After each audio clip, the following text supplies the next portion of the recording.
It's said that the spirit of the Mayan ancestors haunt these hills. It was from the rich soil of the Mayans that the Guatemala of today emerged.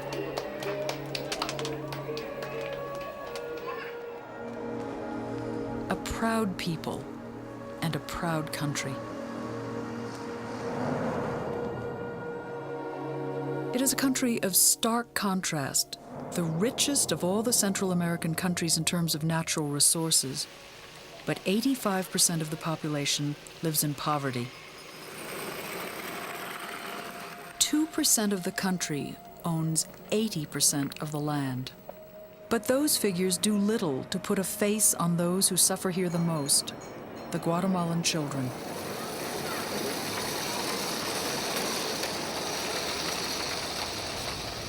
Here in Guatemala City, there are more than 5,000 children living in the streets. And the majority of them are either thieves, prostitutes, or glue sniffers. They themselves are the survivors of a civil war that's gone on for more than 40 years at the cost of thousands of lives. And yet, even they would be considered privileged when you compare them to the ones living in the fourth world.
Smoke clouds the sky and vultures fill the air as a repulsive stench permeates the area surrounding the Guatemala City dump. While the dump's residents go about the daily routine of scavenging to survive, an American woman goes about her chosen work of trying to make a difference here. People make their houses out of cardboard or out of plastic bags or whatever, but they're usually pushed away and they have to build again in another place because the government comes in and plows through here. And they'll just plow through their homes if they need to. There's a stove on the left that they build from whatever they find there on the dump. You can imagine how sterile that is.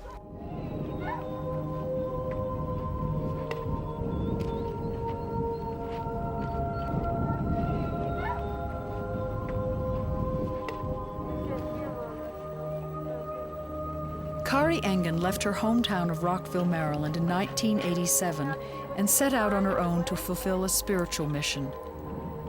This is her story. A story documented by filmmaker John Bafar. A presidential election first brought him to Guatemala in 1989. But soon after meeting Kari, he switched his focus and spent the next 9 years documenting her life and those around her. What follows is the end result of that effort. Hello.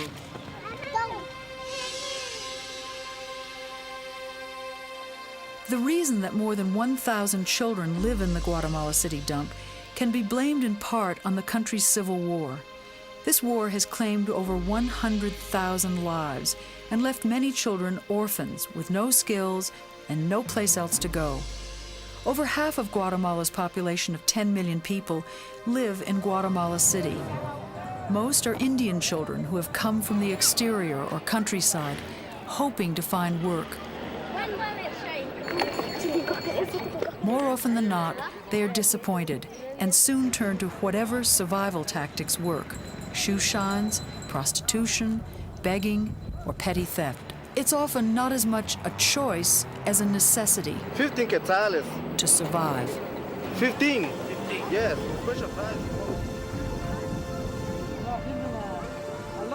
Nothing I have seen or read about has prepared me for the surreal quality of this environment. This 10-acre hellhole of refuse and humanity functioning as a kind of microcosm, its own little world.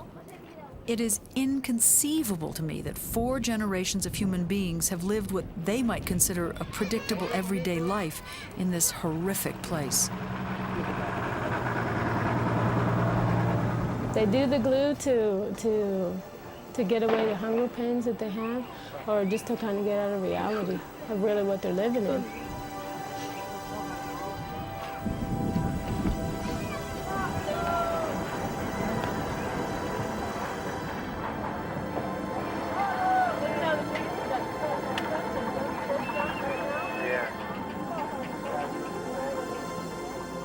I know families that have been born there, raised there, they've married there, they have their own kids there, and it's their life, you know, and it's just been kind of a mundane thing all the time that they don't see any hope of getting a better situation and getting out of there.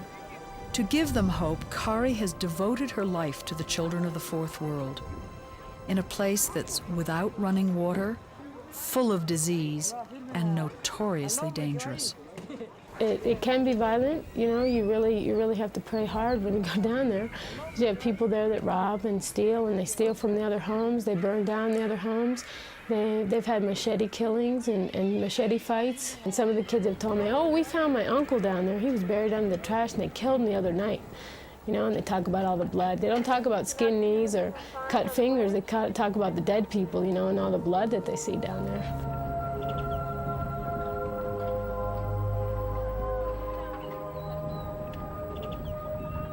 Just the situations in which they live, it's awesome, you know, the way the kids fight with the vultures for the food. It's like a whole nother world. A lot of people call this the Fourth World because they all have their own way of living, their own way of working, and it's just a lot different than in the outside world. You can see right now they're just trying to get the best pickings that they can. Some people have different things that they pick at. They either get metal or plastic bags or plastic cartons. And if you go into someone else's territory, it can be trouble for you. Because if you start picking out metal when it's not your territory, they'll get on your case.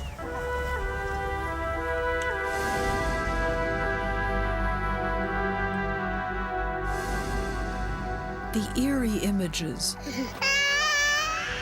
the cries from the children's hunger, and the faces of despair. They all tell a story of life in the Fourth World. But amongst all this filth and darkness is a light that shines on the people of the Fourth World. It's called Mi Refugio, my refuge. Skills are learned, meals are shared, and smiles are plentiful.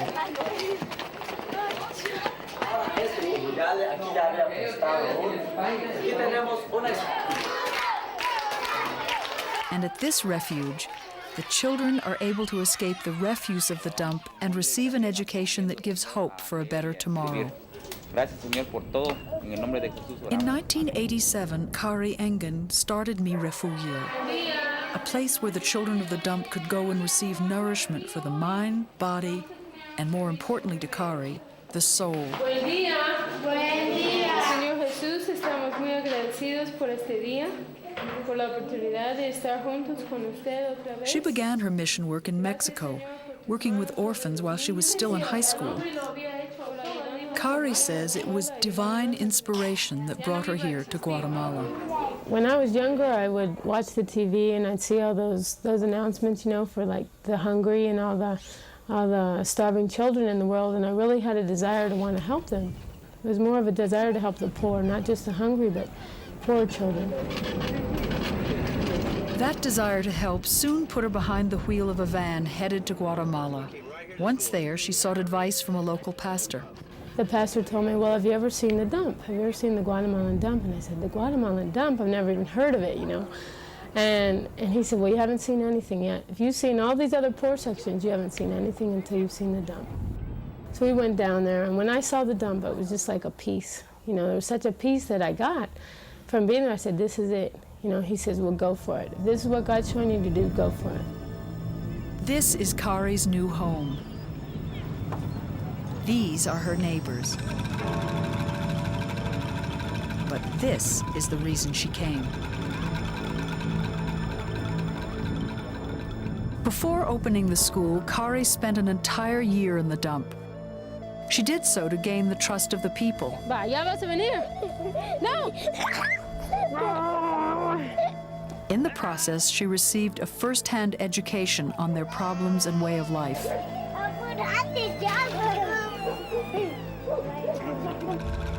They're using the cardboard for sure. They're probably going to use it for their house to help reinforce their house and prepare it for the rainy season that's coming up.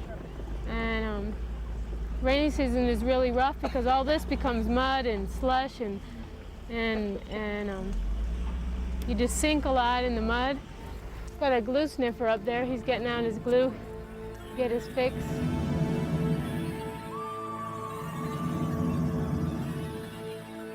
High behind that wall. He's talking to himself, but whatever they're hallucinating, you know, you never know what they're hallucinating. So he threw a bottle at us. Did you see the bottle he threw at us? Then he hid it right behind the wall and took out his glue thing. We spoke with a few of the dump's residents, and while the circumstances that put them here varied, they all shared a desire for a better life. ¿Por qué no quieres irte? Why don't you want to leave? Because my family lives here, and this is where we've always lived. Tu familia. Y no quiere irte. So you do want to leave? Well, yes, certainly. Well, I want to leave one day. ¿Sí? To ¿A where? dónde? Wherever I can go.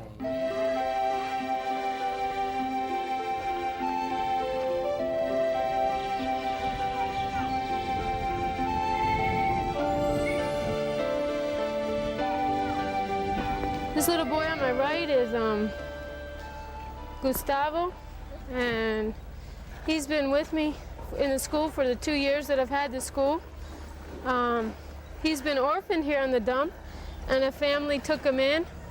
I'd really like to come and see him be at the home. He's really underweight. He's 12 years old, and he's very malnutrition and has a problem in his learning abilities.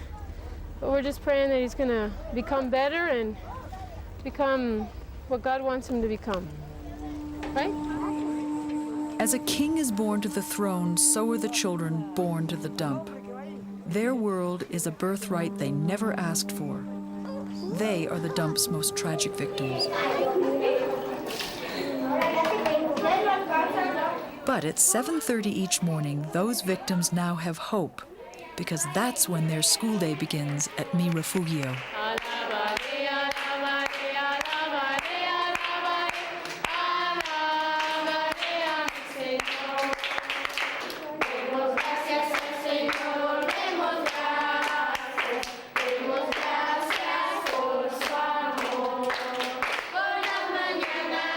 You know, we start with 10, 12-year-olds that don't even know how to read and write, hold a pencil, how to color. Well, it's been such a different atmosphere for them that they've just gotten really adjusted rapidly to the system here at the school, and they love it. It's a joyful place for them. It's a change of pace for them. They're not always running through the dump all day, but at least they get a new experience, you know, with the materials that we get and all the colors. We try to make everything colorful so that they can get out of the black and smoke and all those things that depressing, you know, down the dump. The children have such needs emotionally and physically. They've been either abused physically or sexually or emotionally, that it's just traumatized them, and it's caused them trouble in their studies also.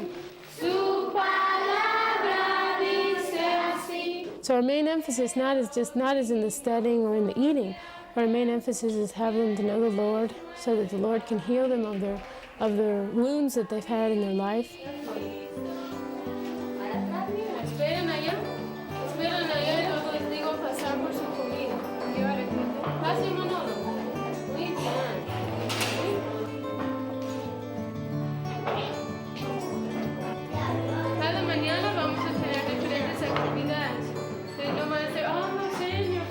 At the end of the first year, I got all the kids together, and I was really proud of them. They had come a long way. For kids who had never studied before, they were learning colors, they were learning how to write, they were learning how to write their name. They were even some of them learned how to read in that first year. A, B, C. And it was just a blessing to see how much they had progressed. The end of the first school year brought Kari the feeling of success. The only complaint she heard from her children was that they had to leave for summer break. It was the end of October and we were finishing up our last activities, and I said, I'm really proud of you guys. You guys have come a long way. You've learned how to read and write. Some of them are going to first grade, some are going to second grade. You've just come a long way. For some of the children that attend Mi Refugio, it's more than just a school. It's become home. I've had 9 kids that have been abandoned to me here at the school. 3 of the brothers were drug addicts. They were glue sniffers, and they would just come high. They'd be left on the street. Their mother would just abandon them completely. She'd go off with other men and drink herself and get into drugs herself, and the boys would be on the street. They'd beg for bread, and they'd just come dirty and filthy. Even the other kids would reject them because they were even dirtier than the rest of them. When we first visited Kari in early 1990, Mi Refugio had a total enrollment of about 50 children.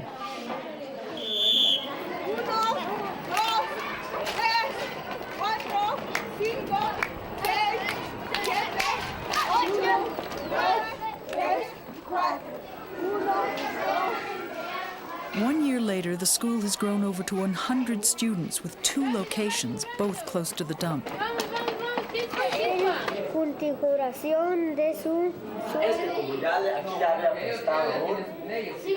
But the year was not without sadness.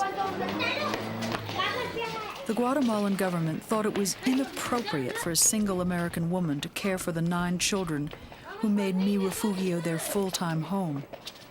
The government demanded the children be sent to foster homes.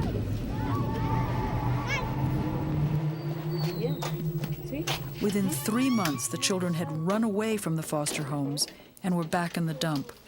We were there when one of the children, Juan Carlos, came back to the school to visit with Kari. This is one of the boys that I used to have at the house, one of the 9 kids that ran away when he knew that the court system was going to take him away. This is Juan Carlos.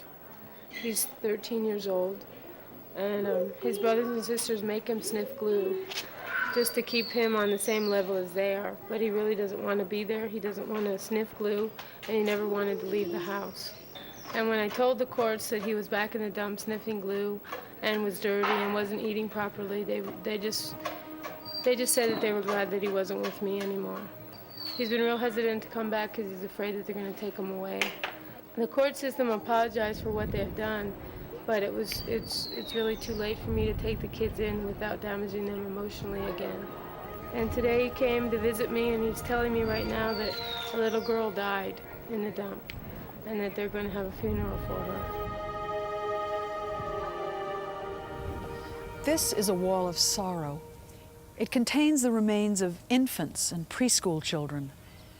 But for those children who die in the dump, there'll be no marker. It's as if they never existed.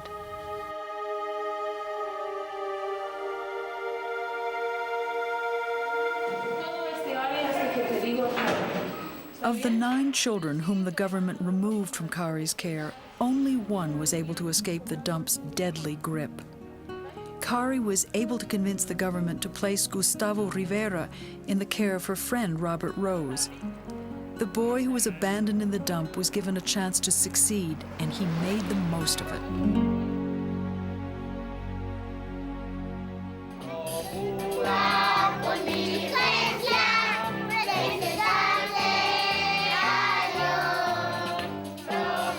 All the children at Mi Refugio have special needs, but Rafael Castellanos are unique.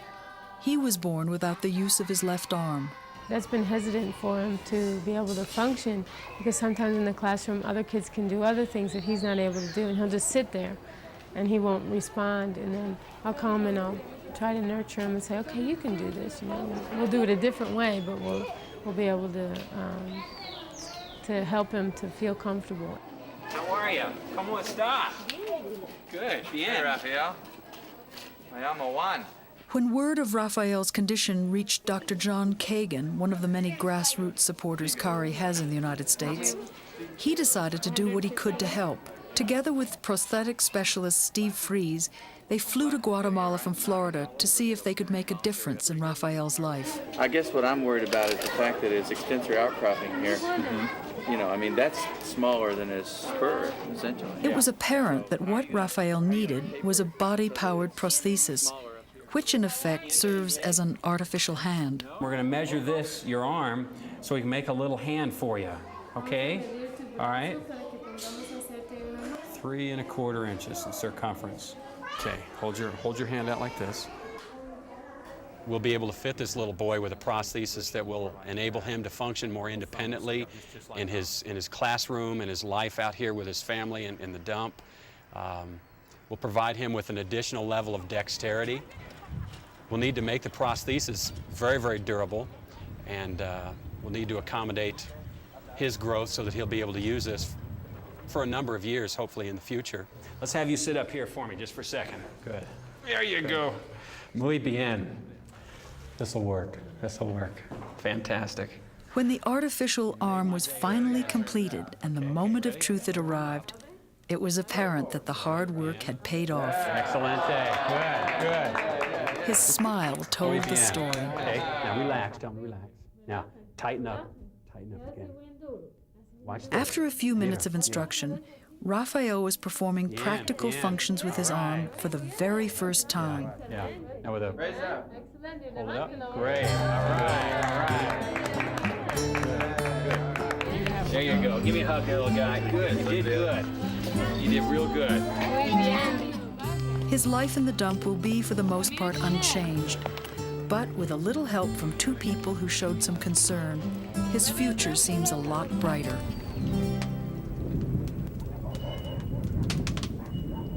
The darkness of the dump is illuminated by the faith of a woman determined to make a future for the dump's children.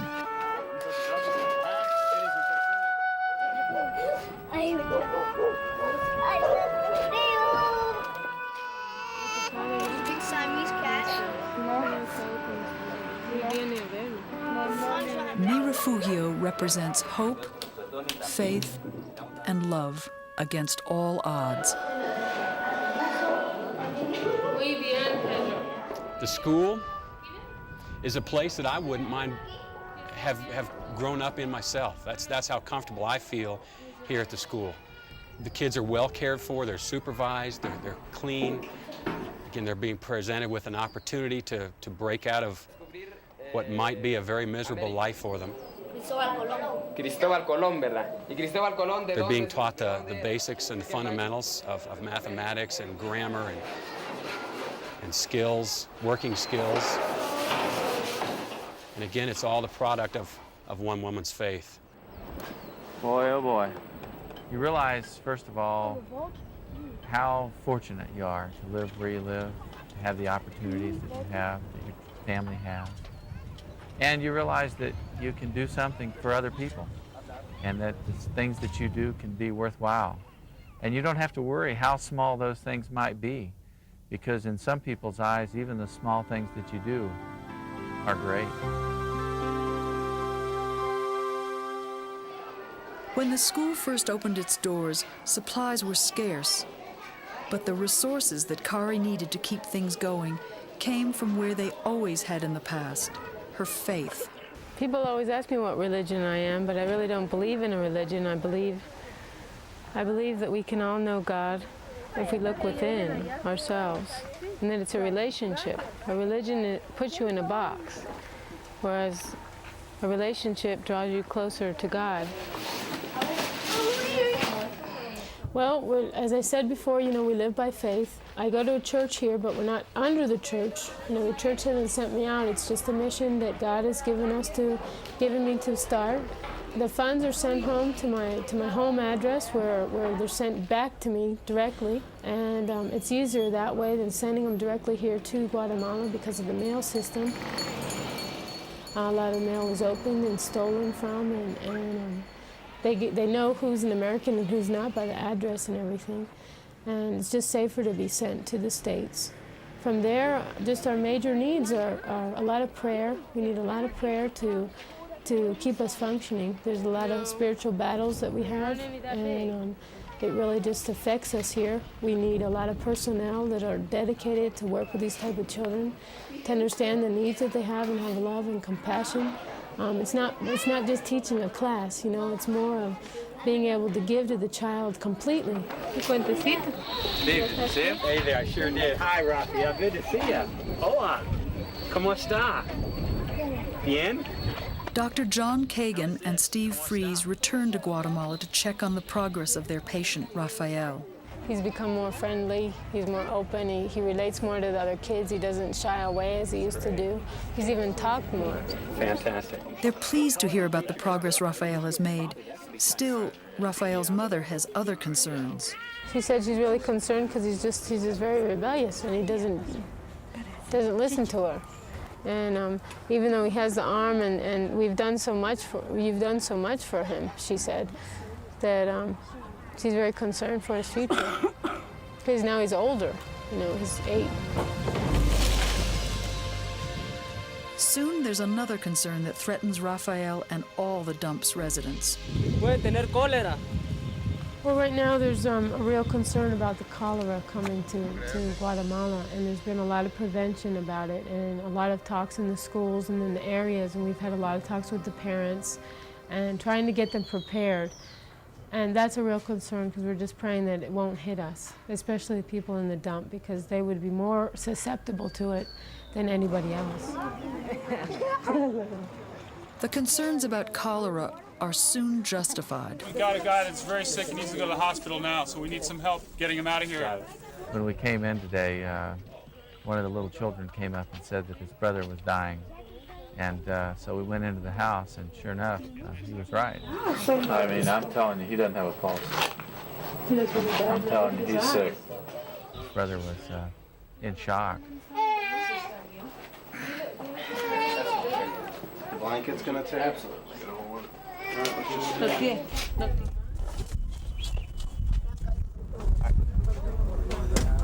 Oh, Kari drive. Kari. So we picked him up and carried him to the local hospital, and I helped out on getting some lines and IV started. And it turns out that he has cholera, but he's probably going to make it.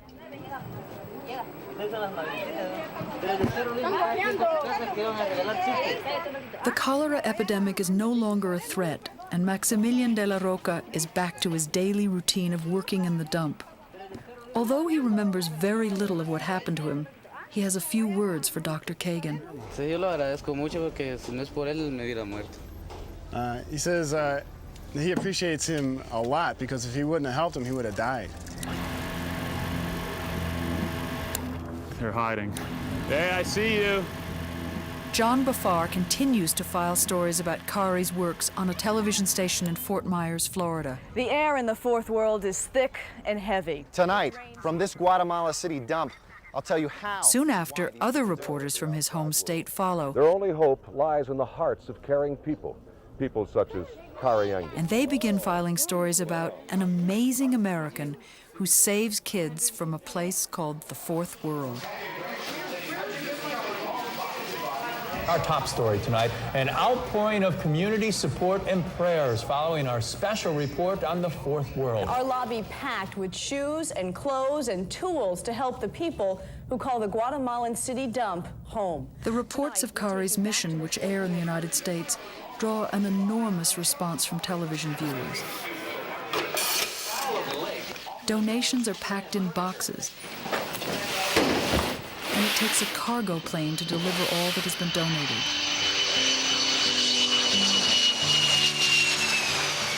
The plane touches down in Guatemala with several tons of supplies. Well, when they first told me on the telephone that it was a couple tons of stuff, they asked me if I was sitting down, and I said I wasn't. And they said, well, you better sit down. And they said, well, we have a couple tons of stuff. Not just a couple boxes, but tons. I just was like, I can't believe it, you know. I mean, and I thought of just Fort Myers, compared to all the states. And to think that just that one place has just been touched so much. And I thank God for that. And I thank the people that have given from their hearts and from their homes and to share with these children that haven't had the blessing.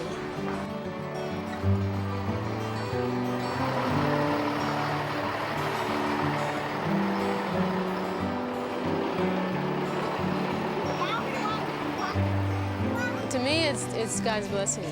It just shows that God has just touched more hearts to show about the school and to be able to share with more people about what's going on. And it's just a time of His, for me, it's an encouraging time to finish up the old year, bring in the new, with refreshment, with joy, to bring more to these children than we've ever thought we could do.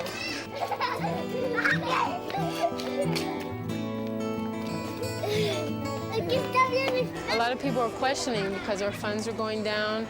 We were losing staff. We weren't getting the strength that we needed to be able to keep the school running. And last year we almost had to close the school. And a lot of people said, well, if you don't have the funds, are you going to have to close? And I said, no, I won't close until God tells me to close. Through just this, it just shows me that God still wants me to keep going. And I'll keep on going until He says stop. And He hasn't said stop yet, so.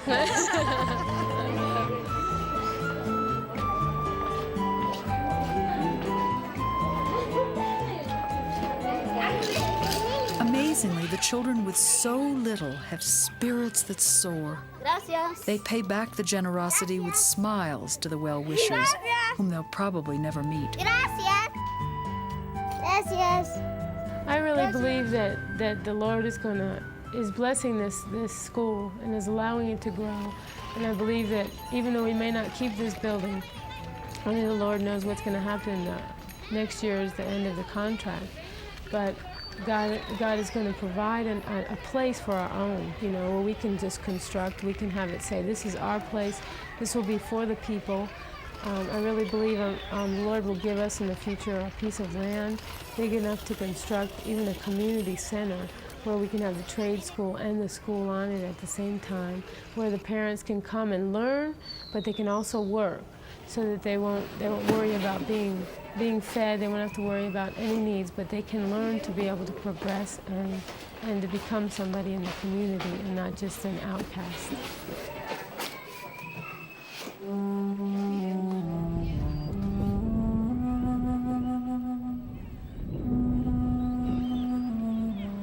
Seven years after opening the doors of Mi Refugio, the unthinkable occurs. The owners of the school building have decided to sell the building. And overnight, the sounds of hope are silenced. Everything that Kari has worked so hard for has vanished. And the children are back in the dump sniffing glue to once again numb the pain. I love them so much, and I just want to see them be okay, They become a part of you. They become as if they're your own. The school has been closed for an entire year. Kari searches for a new home for the school and runs down dozens of leads that all turn into dead ends. Another team of American journalists do what they can to help find a piece of land that would be appropriate. With the Crusaders. They arrange meetings with the United States Ambassador's office in Washington, and while everyone is sympathetic, no one really does anything that makes a difference.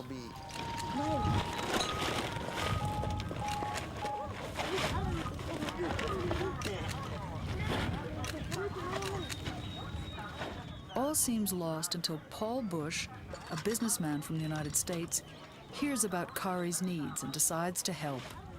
He gives her the money she needs to put a deposit on her own piece of property in San Pedro.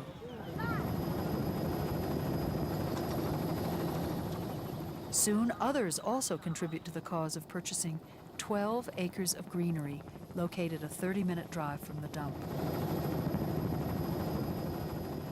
The property is ideal to bring the children away from the smoldering embers of the dump to the serene setting of the countryside for the very first time.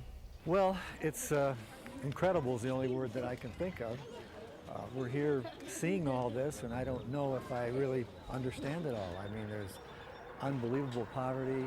It's you see the birds and the garbage and people living in this, and yet I see kids smiling and trying to live some kind of a life, and life just goes on through all of this. I also see that with just so little help can mean so much to some of these kids and change their lives so much. And you know, Kari, what she's doing, an American woman, to come down here and live and get to know these people and gain their trust and try to create a new life for these kids to get out of here and to get into the mainstream and to become useful, happy people. I think what she's doing is just incredible. While Kari appreciates the contributions, she's not at all comfortable with the status of saint. I'm really nothing without God, and I'm nobody. And God is the one that has directed me to be here.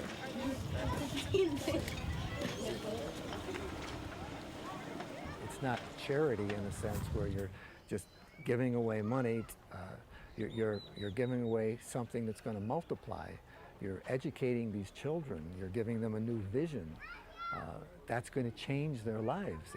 It has this multiplying factor, and if we can help them help themselves, that makes it worth a lot more.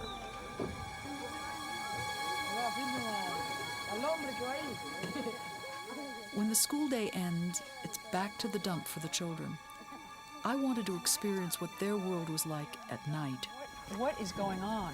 Well, as you can see, and you can hear it in the background, you can hear them picking through the trash, going through the trucks, still working. Do the trucks come all day and all night with trash? They don't come into the night. These are the last trucks that will come in, and later on, other particular trucks, like from the city or other people will come in, and they will either be robbed, or they will just dump their trash. They may run somebody over, not being able to see them. The last garbage trucks make their way out of the dump well after nightfall. But the job of recycling goes on into the early morning hours.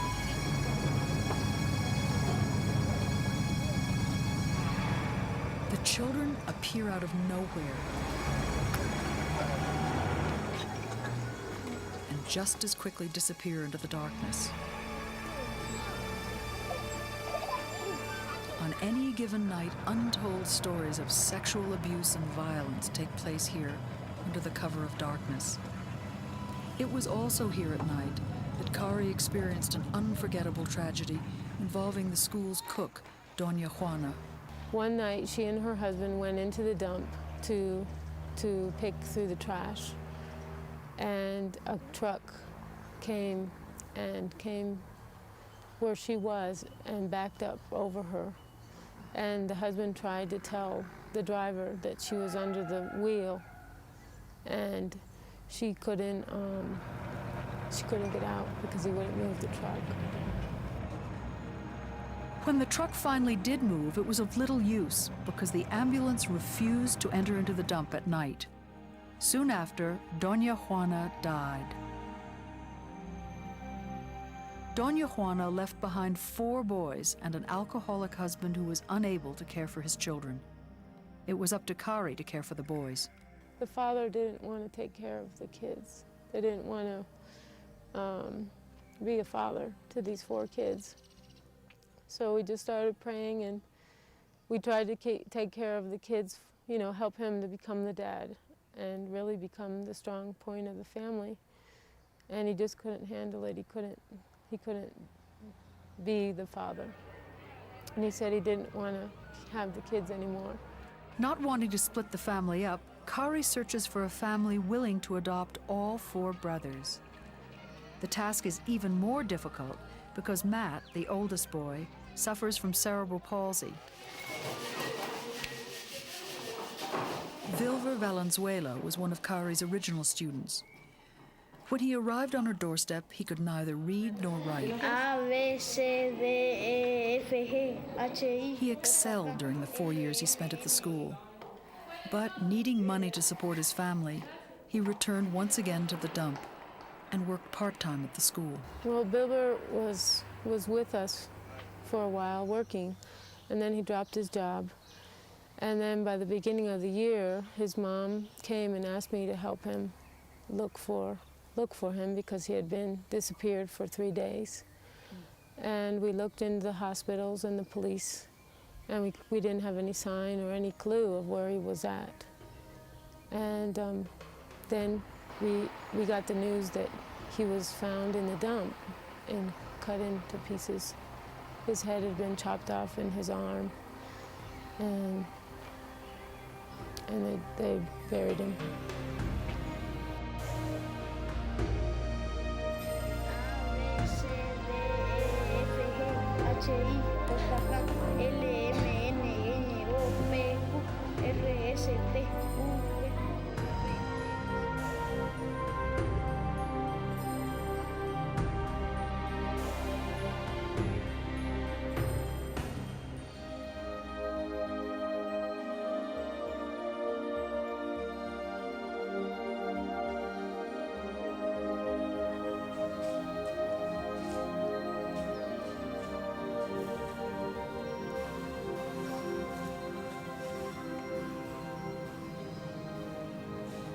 The loss of so many close friends in such a short period of time inevitably takes a heavy toll on Kari.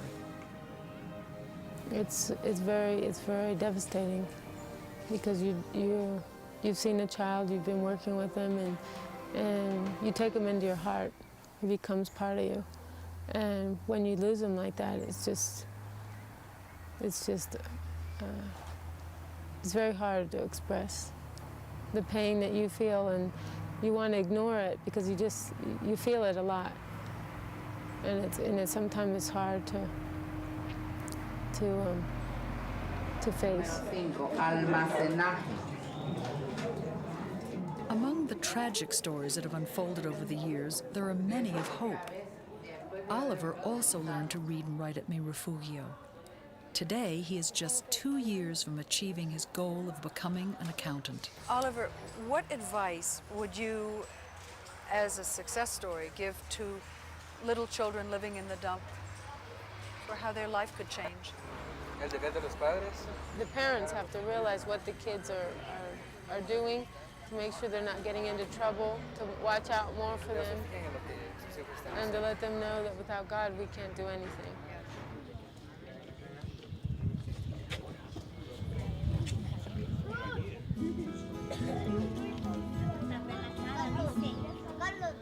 After more than a year of not having a school to go to, the day has finally come to start up again.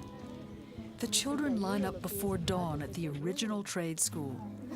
They are transformed from dump children to clean-cut school children once again. Sí, que ella lo cuida, ¿verdad? ¿En qué estás lavando tu pelo? ¿Qué es eso?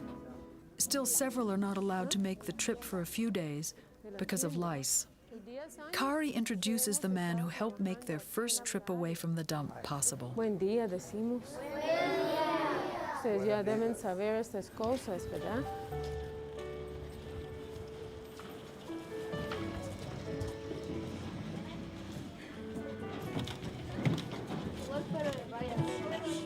The children step aboard the bus, a step that signifies more than just a ride. Bien, pero dice que no. It's a chance at a new life. Julio, espérate, Rick. Espérate, papito. The trip takes them away from the city and to an oasis of their very own. A place where the children see trees and smell fresh air for the very first time.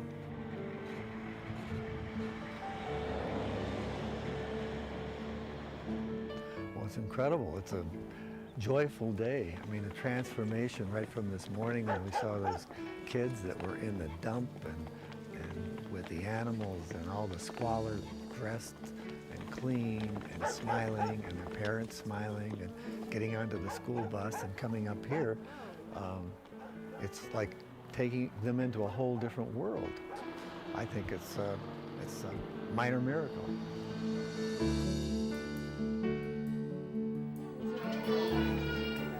Ustedes van a llevar la lectura, por favor. A good education is what will help the children break free of the dump's deadly grip. That education also comes in the form of vocational skills that allow the children to earn a steady income outside the dump. Kari has helped us a lot in our schooling, and she's also helped my parents who work in the dump and don't make enough money. Kari has helped me since I was a little girl. Kari's assistance has not only been gratefully received, but it has also inspired some students to make career choices for their future. I would like to help people in need, the way Kari helps us all. Well, for us, she's heaven sent. She not only helps us, but she gives us the love we need. Usa el yunque y le aplanas la tapa, ¿ok? Una vez que tienes la tapa bien aplanada. Artist Tite Baquero hopes that art may also play a part in making the schools self-sufficient. Well, I was inspired by the work of Kari and others, and I thought that I could contribute with art, since art is a vehicle that can be used to inspire, to challenge. And I thought that I could create a simple enough thing that the whole world could look at and realize that such an enormous work is being done here in Guatemala at mi refugio.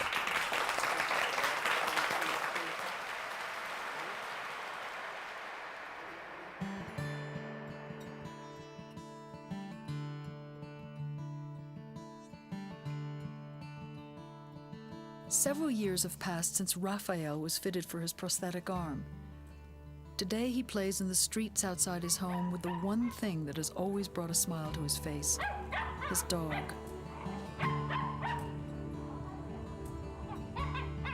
I'm invited into Raphael's home by his parents. Raphael is anxious to show off his new kittens. Oh, wow. Hi, bebito. I inquire as to what has become of his prosthetic arm. You can see that he's grown up, and he's 12 years old now, and he needed another arm. So we just started to pray, and I told him that you know, God could bring some more doctors down and help him out. He one day, a couple months later after that, he came into the school with this new arm that he has on. And I said, well, where'd you get that? You know, did you get it at the other institutions that are here working? He said, no, a man from one of the trash trucks just gave it to me. And he found it off one of the trucks.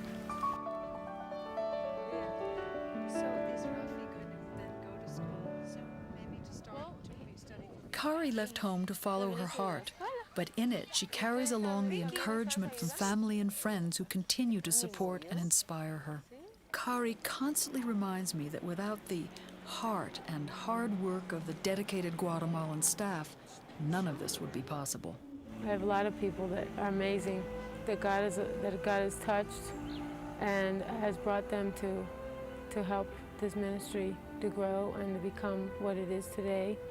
It's His ministry, and I believe that God is the one that touches the lives of the people. And He's touched my parents' life by allowing them to be so supportive of my being in this country, in Guatemala. Some who don't understand her mission often ask the question, why Guatemala when people are suffering in the United States? The answer, it seems, is that Kari's heart knows no borders. I think a lot of people ask me why I'm here in Guatemala, but I think it just comes from your heart, and you just need to follow that and know that God is there in each one of our hearts. We'll just look for Him, and He's going to lead us to love wherever we are and whatever we do.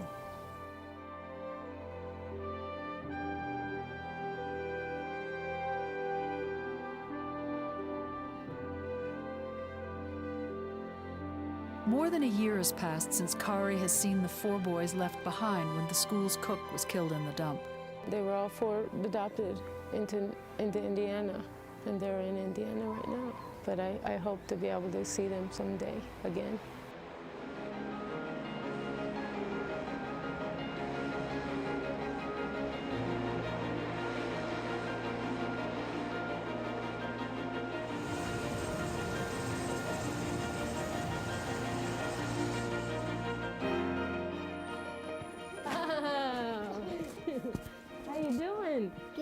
Oh, it's good to see you. Oh, look, it's Matt. Kari. Hey, Matt. Hey, Zach. How you going? How you doing? Good. Good. Great. The reunion is a memorable one. It is apparent that not only have the children adjusted to the environment, but they're speaking fluid English. I'm used to talking in English now. Well, you always wanted to talk English, remember? And their lives are filled with love. I just never dreamed that my life could be so blessed. When these boys came, I expected that we would be overwhelmed, and instead we've just been greatly blessed. The boys have just added new dimension to our home. They've added excitement to our home. They've just brought so much love to our home, and a blessing is just the only way I can describe it. It was just like they were our own kids right off the bat.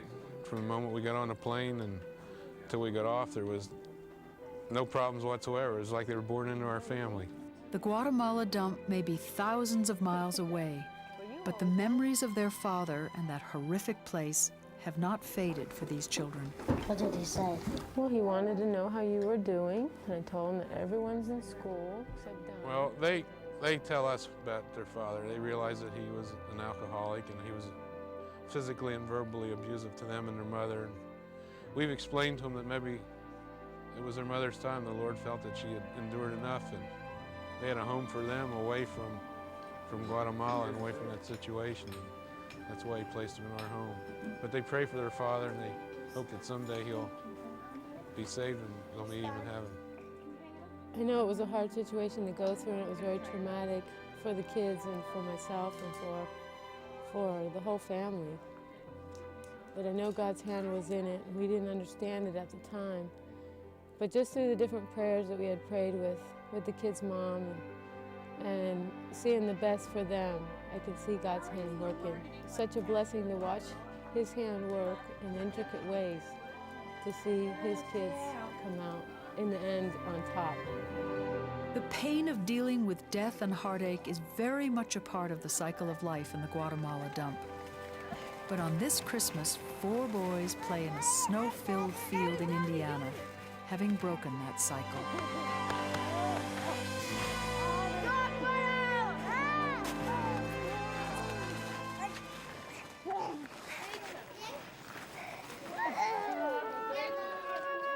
Above all, Kari keeps in mind the vision she had when she first decided to open Mi Refugio. The vision that He gave me was a vision of a whole bunch of kids on a hill, and they were all coming down. It was like a sea of kids. They were all smiling, you know. They were all poor, but they hardly had any clothes on, you know. They didn't have any shoes on. But the one thing that I did notice in them is that they were smiling. And that's the blessing that God gave me through that vision, is the kids smiling. And I believe that through this school that He's provided and all the needs that He's given, that we can see a hope and a future given to these children. Kari has been described by many as meek. But to me, it's amazing what one woman from a foreign country has been able to accomplish in the most hopeless conditions. It makes me wonder what the world would be like if each of us followed our own hearts to help out in whatever way we can. Because I know now and have proof that one person really can change the world. Demos gracias al Señor.